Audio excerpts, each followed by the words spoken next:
સંસદજી આજે તમે અહીં આવ્યા છે, શું મુદ્દો હતો અને શાના માટે આવ્યા છો? એકચ્યુઅલમાં તમને ખબર જ છે કે અમારા દમણના નદી કિનારા ઉપર આ પોલ્યુશનના જે કારણે બધા પ્લાસ્ટિક ને આ બધો ગંદો કચરો અમારે ત્યાં જમા થઈ રહ્યો હતો. એનું કારણ હતું કે આ ડમ્પ સાઇડ ઉપરથી જે દિવાલ તૂટી હતી અને ડમ્પ સાઇડ ઉપર જે ગંદકી અને કચરો ઊભો થઈ રહ્યો હતો તેનાથી નુકસાન થઈ રહ્યું હતું.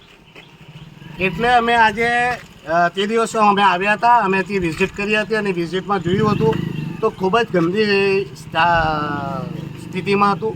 મશીનો બગડેલા હતા, ડમ્પ સાઇટ ઉપર મોટા મોટા ખડકલાઓ થયા હતા અને તેનાથી પ્રદૂષણનું જે વ્યાપક છે તે વધી રહ્યો હતો. લોકોમાં હમણાં પણ મેં વાત સાંભળી અને એ વાત મેં પાર્લામેન્ટમાં પણ કરી હતી કે લોકોને કેન્સર અને ચામડીના રોગો વ્યાપક પ્રમાણમાં આ પ્રદેશમાં થઈ રહ્યા છે.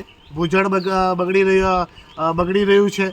તો બધા આ કારણો જે છે એના કારણોનું એક મોટું કારણ આ ડમ્પ સાઇટ છે.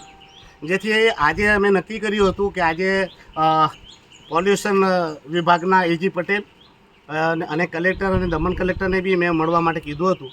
પણ કાલે મારી જ્યારે એજી પટેલ સાથે વાત થઈ, એમણે મને કીધું કે આજે ગુજરાતના સમન્વય સમિતિની કંઈ આજે વાપીના કાઉન્સિલર્સ MLAs MPsની કંઈ મિટિંગ છે, એટલે આજનો સમય એ લોકો વધારે બિઝી હોય.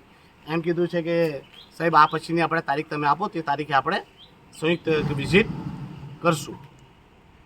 તો મને પણ લાગ્યું કે ચાલો બિઝી છે તો આપણે પણ તે થોડોક સમય આપીએ. અને કાલથી તમને ખબર છે સોમવારથી મારી પાર્લામેન્ટનું સેશન ચાલુ થવાનું છું, હું જવાનો છું. આવતા શનિવારે ઓલરેડી મારી મિટિંગ છે દીવમાં, એટલે હું આવી શકું તેમ નથી. તો લોકોને પણ કહેવા આવ્યો છું કે જુઓ, હવે તમે ચિંતા નહીં કરતા, આપણે આ મુદ્દા ઉપર ચૂપ બેસવાના નથી. હવે આપણે આના આ જે પણ ગેરરીતિ છે એને રોકીને જ રહીશું અને આ કોઈ પણ સંજોગોમાં અહીંયાથી પ્રદૂષણને વધવા નહીં દઈએ અને રોકીને જ રહીશું. તો તેના માટે અમને વિશ્વાસ અપાવવા આવ્યો હતો કે તમે ચિંતા નહીં કરતા. આજની મિટિંગ ભલે એ લોકોએ સમન્વય સમિતિના કારણે કેન્સલ કરી હોય, પરંતુ હું પાર્લામેન્ટમાં પણ આ મુદ્દા ઉપર બોલીશ જ, આ મુદ્દાઓને ઉચકીશ જ. ને આજે હું જોઈ રહ્યો છું કે અહીંયા આવીને પોલીસવાળાઓનો બધાને મૂકી દીધા છે અને પોલીસવાળાઓ બધાને જબરજસ્તીથી ગભરાવવાને અને ડરાવવાની કોશિશ કરી રહ્યા છે. તો એનાથી એક વાત સત્ય છે કે અહીંયા કંઈ ને કંઈ ખોટું ચાલી રહ્યું છે. બાકી ખોટું ન હોય તો આ પોલીસ પ્રશાસનને એ મૂકી લેવાની શું જરૂર હતી? મને પોલીસવાળા એમ પૂછતા હતા તો અહીં જે દબીશ કરતા હતો એનું શું કારણ? કમિશનર તે દિવસે પણ જૂઠું બોલતો હતો. જે મીડિયાના મિત્રો મારા સાથે આવેલા એ લોકોએ જોયું હતું કે જે દિવાલ તૂટી હતી તેની બાજુમાં કચરો પડેલો હતો. તો હું કમિશનર સાહેબને પૂછવા માંગુ, સાહેબ રાત્રે જ દિવાલ પડી હતી તો દિવાલની જે મલબો હોય, એના જે ટુકડા હોય, એ જે કચરો પડેલો હોય તેને કોણ ખાઈ ગયું હતું? કે જમીન નીકળી ગઈ હતી, આસમાન નીકળી ગયું હતું, કે તમે પોતે ખાઈ ગયા હતા? બરાબર. મશીનો જો નહીં ચાલી રહી હતી, મશીનો જે બધી બંધ હતી, તો તમે પોતે તમારા સ્ટેટમેન્ટમાં કમિશનર સાહેબ કહેતા હતા કે ચોમાસામાં ભીંધેલું હોય તો કામ ન થાય, તો પછી 3 થી 4 મહિના વરસાદ પડે ત્યારે શા માટે આ મશીનોના ન ચાલવા માટે આ ભારત સરકારના અને આ ગરીબ જનતાના પસીનાના કમાણીના પૈસા આપવા જોઈએ? અને જો ચોમાસામાં તમે પાછા દાવો કરતા હતા કે 15 દિવસમાં અમે આ બધું હેમખેમ કરી દેશું, તો મને બતાવો કે તમે આ ચોમાસામાં કઈ પાછી એવી ટેકનોલોજી લાવવાના જે ટેકનોલોજીથી આ બધો ડમ્પ, બધો વેસ્ટ તમે સમાપ્ત કરી દેવાના.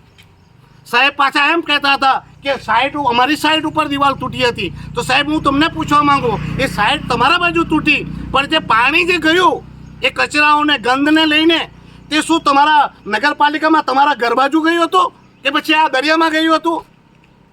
કમિશનર સાહેબ, આ ડ્યુટી છે તમારી, સમજી ગયા? જૂઠું બોલવાનું બંધ કરો. તમને કોઈ માલ પાણી મળતું હોય ને તમારું પેટ ભરાવતું હોય તો તમારા ઘરે રહ્યું. આ લોકોની જનતાની, લોકોને નુકસાનની વાત કરતા નહીં, કોઈના હેલ્થ સાથે ખેલવાડ કરવાનું કરશો નહીં. હું સાખી નહીં લઉં, એટલું યાદ રાખજો. તમે પહેલાં તો અમને કેમિકલના પ્રદૂષણવાળું પાણી, તમારો આ વાપીના ફેક્ટરીઓ, ઉદ્યોગપતિઓના જે કેમિકલવાળા હવા, પાણી અને જમીન તમે ઓલરેડી અમારી ખરાબ કરી ચૂક્યા છે.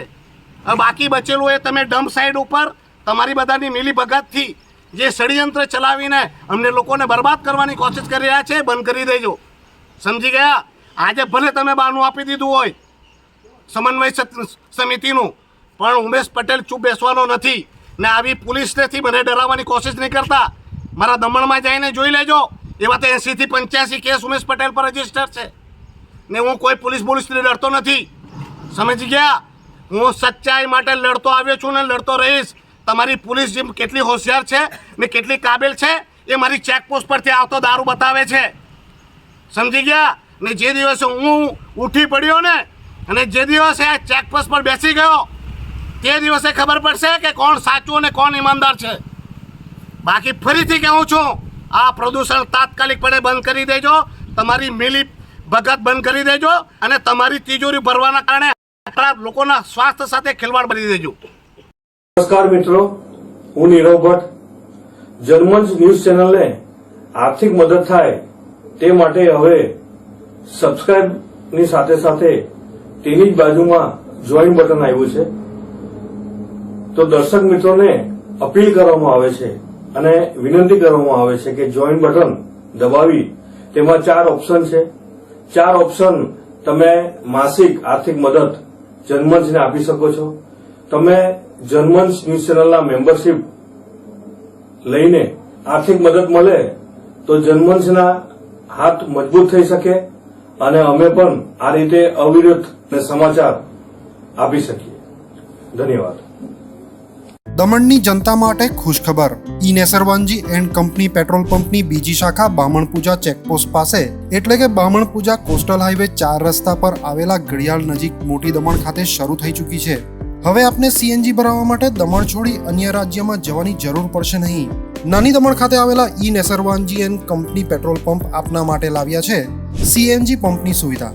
E Nesarwanji and company petrol pump કાર્યક્ષમતા, સગવડતા અને ઇકો ફ્રેન્ડલીનેસ પર ધ્યાન કેન્દ્રિત કરીને ઉચ્ચ સ્તરની ઈંધણ સેવાઓ પ્રદાન કરે છે. દમણના મધ્યમાં સ્થિત અમારી આધુનિક સુવિધા તમારા વાહન માટે સ્વચ્છ અને કાર્યક્ષમ ઉર્જા સુનિશ્ચિત કરીને પેટ્રોલ, ડીઝલ અને સીએનજીના વિકલ્પો પ્રદાન કરે છે. અમારો સમર્પિત સ્ટાફ ઝડપી અને મૈત્રીપૂર્ણ સેવા પ્રદાન કરે છે. તો આજે જ અમારા પંપની મુલાકાત લો. અમારું સરનામું છે E Nesarwanji and company petrol pump, Rajiv Gandhi સેતુની સામે, દમણ સિટીમાં. અને અમારી બીજા શાખાનું સરનામું છે E Nesarwanji and company petrol pump, Bamanpuja coastal highway 4 રસ્તા પર આવેલા ઘડિયાળ નજીક, બામણપૂજા ચેકપોસ્ટ પાસે, મોટી દમણ. તો રહસ્યની જુઓ છો. સીમલેસ, પર્યાવરણીય રીતે સભાન બળતણ અનુભવ માટે E Nesarwanji and company petrol pump પસંદ કરો, જે તમને અને તમારા વાહનોને હંમેશા ચાલતા રાખશે. દમણમાં પ્રખ્યાત યસ સિરામિક એન્ડ પ્લાયવુડ, જે છેલ્લા 20 વર્ષથી મોટી દમણમાં કાર્યરત છે, જ્યાં તમને sanitary wares, tiles, fancy CP bath fittings and accessories, PVC pipe fittings, SS sink, water tanks and plywood વગેરે.